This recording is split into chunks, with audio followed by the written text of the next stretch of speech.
Assalamualaikum warahmatullahi wabarakatuh. Perkenalkan, nama saya Nana. Saya dosen di jurusan Pendidikan Fisika FKIP Universitas Liwangi. Saya menempuh mata kuliah fisika sekolah. Apa itu materi fisika sekolah? Selengkapnya lihat tayangan berikut ini.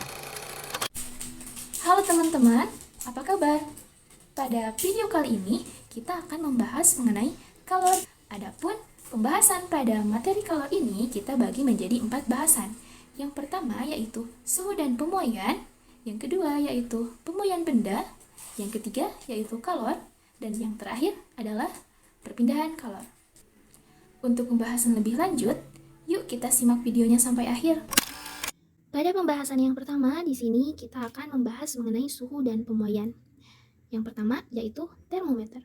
Termometer adalah alat untuk mengukur suhu.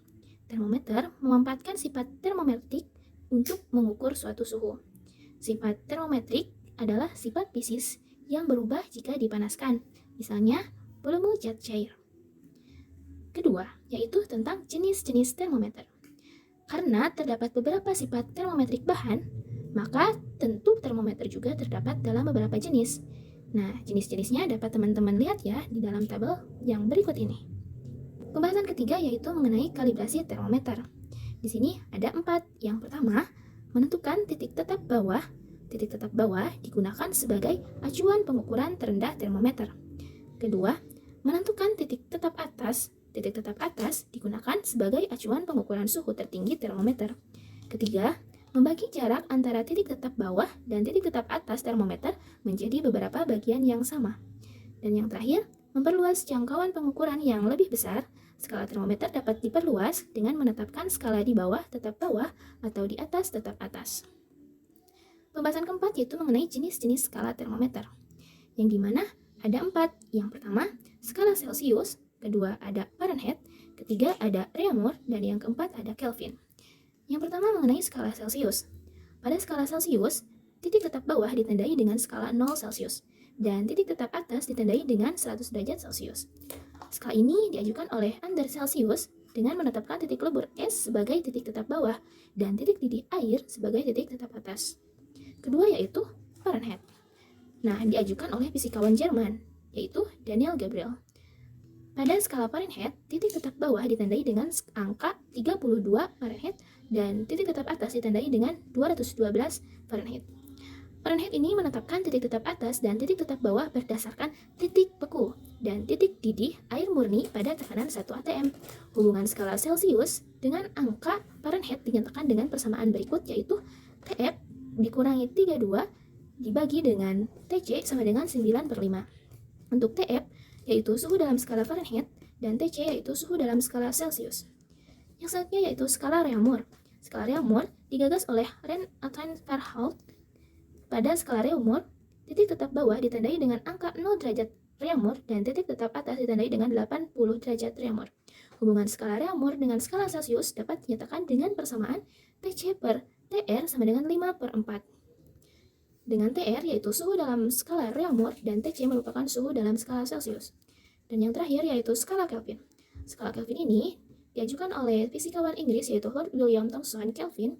Pada skala Kelvin, titik tetap bawah ditandai dengan 273 Kelvin dan titik tetap atas ditandai dengan 373 K. Hubungan skala Kelvin dengan skala Celcius dapat dinyatakan dengan persamaan TK sama dengan TC ditambah 273, dengan TK yaitu suhu dalam skala Kelvin dan TC suhu dalam skala Celcius. Selanjutnya membahas tentang pemuaian benda. Umumnya setiap benda dapat memuai jika dipanaskan dan dapat menyusut jika didinginkan. Nah, karakteristik dari zat padat, zat cair, dan gas ini memiliki karakteristik yang berbeda. Berikut ini penjelasannya. 1. Pemuaian zat padat. Pemuaian zat terbagi menjadi 3, yaitu pemuaian panjang, luas, dan volume. Pemuaian panjang adalah suatu zat padat yang mengalami pemuaian panjang ketika dipanaskan apabila lebar dan tebal zat tersebut dapat diabaikan terhadap panjangnya. Pemuaian panjang suatu zat padat memenuhi persamaan matematis sebagai berikut. Delta L sama dengan alpha kali L0 kali delta T, atau delta L sama dengan LT dikurangi L0, atau delta T sama dengan T kurang T0. Kemudian pemuaian luas. Jika suatu pelat zat padat dipanaskan, maka pelat tersebut akan mengalami pemuaian luas. Tetapi tebal atau tinggi zat pada zat padat tersebut harus dapat diabaikan terhadap luasnya. Rumusnya yaitu delta A sama dengan beta kali A 0 kali delta T. Kemudian pemuaian volume. Jika benda padat berbentuk balok dipanaskan, maka akan terjadi pemuaian arah memanjang, lebar, dan meninggi. Dengan rumus delta V sama dengan Y kali V0 kali delta T, atau V sama dengan V0 1 tambah gamma kali delta T. Yang kedua ada pemuaian zat cair. Zat cair hanya mengalami pemuaian volume, sehingga persamaannya sebagai berikut. Delta V sama dengan gamma kali V0 kali delta T, atau V sama dengan V0 1 tambah gamma kali delta T. Kemudian yang terakhir yaitu yang ketiga, pemuaian gas. Gas juga mengalami pemuaian volume, tetapi pemuaian volume gas lebih besar daripada pemuaian volume zat cair untuk kenaikan suhu yang sama. Selain itu, gas dapat mengalami pemuaian tekanan pada volume tetap. Pemuaian gas memenuhi hukum Boyle, hukum Charles, dan hukum Gay-Lussac, dan hukum tekanan. Yang pertama adalah hukum Boyle, yaitu P1 kali V1 sama dengan P2 kali V2. Kemudian ada hukum Charles, V per T sama dengan C, V1 per T 1 sama dengan V2 per T2. Kemudian yang terakhir yaitu hukum tekanan, yaitu P per T sama dengan C, atau P1 per T1 sama dengan P2 per T2. Selanjutnya materi tentang kalor. Kalor adalah energi yang berpindah dari benda yang suhunya lebih tinggi menuju benda yang suhunya lebih rendah. Besarnya kalor berbanding lurus dengan massa benda, kalor jenis benda, dan perubahan suhu.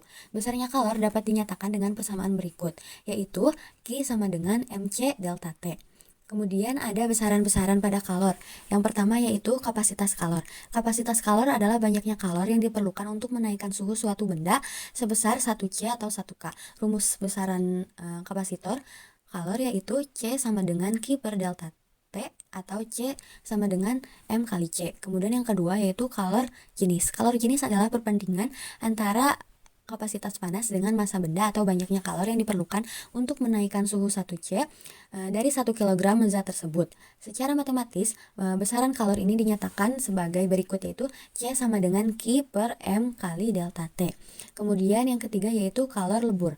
Kalor lebur adalah banyaknya kalor yang diserap untuk mengubah 1 kg zat dari wujud padat menjadi cair pada titik leburnya. Kalor yang diperlukan untuk dilepas untuk melebur sebanding dengan masanya dan tergantung jenis bendanya. Secara matematis dinyatakan dengan persamaan berikut, yaitu Q sama dengan M kali LB.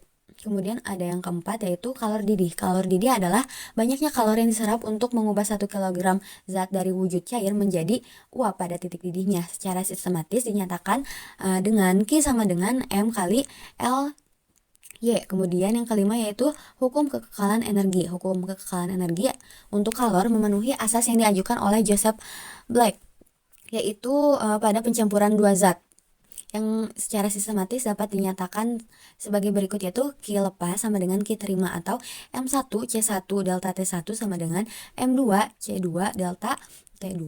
Sesuai dengan asas Black, maka pertukaran kalor pada zat dapat ditentukan dengan mengukur kalori jenis suatu zat menggunakan kalorimeter. Materi yang selanjutnya yaitu mengenai perpindahan kalor. Ada 3 jenis mengenai perpindahan kalor. Yang pertama ada konduksi. Konduksi merupakan istilah umum perpindahan kalor pada zat padat. Dalam skala mikroskopis, konduksi terjadi karena satu partikel atom atau molekul bergerak cepat dan bergetar berinteraksi dengan atom-atom dan molekul-molekul tetangga. Dari interaksi tersebut, maka kalor dapat berpindah dari satu partikel ke partikel yang lainnya. Yang kedua yaitu konveksi. Konveksi merupakan bentuk dominan perpindahan kalor pada zat cair dan gas. Perpindahan kalor secara konveksi terjadi karena adanya gerakan fluida yang berbeda massa jenisnya.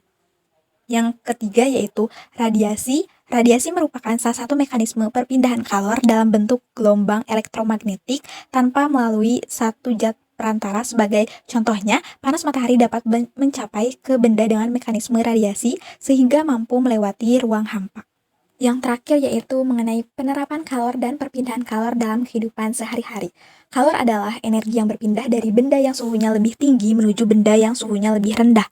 Kalor seringkali berkaitan dengan kehidupan sehari-hari. Contohnya, kalor digunakan untuk memasak makanan. Proses memasak melibatkan perpindahan kalor dari sumber panas, misalnya kompor, ke bahan makanan untuk mengubahnya menjadi hidangan yang dimakan sehari-hari.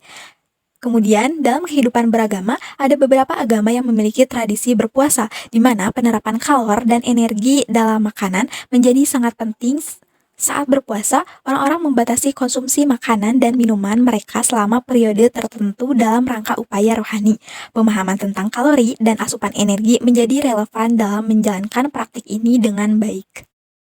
Sekian pembahasan materi kali ini. Terima kasih telah menonton. See you!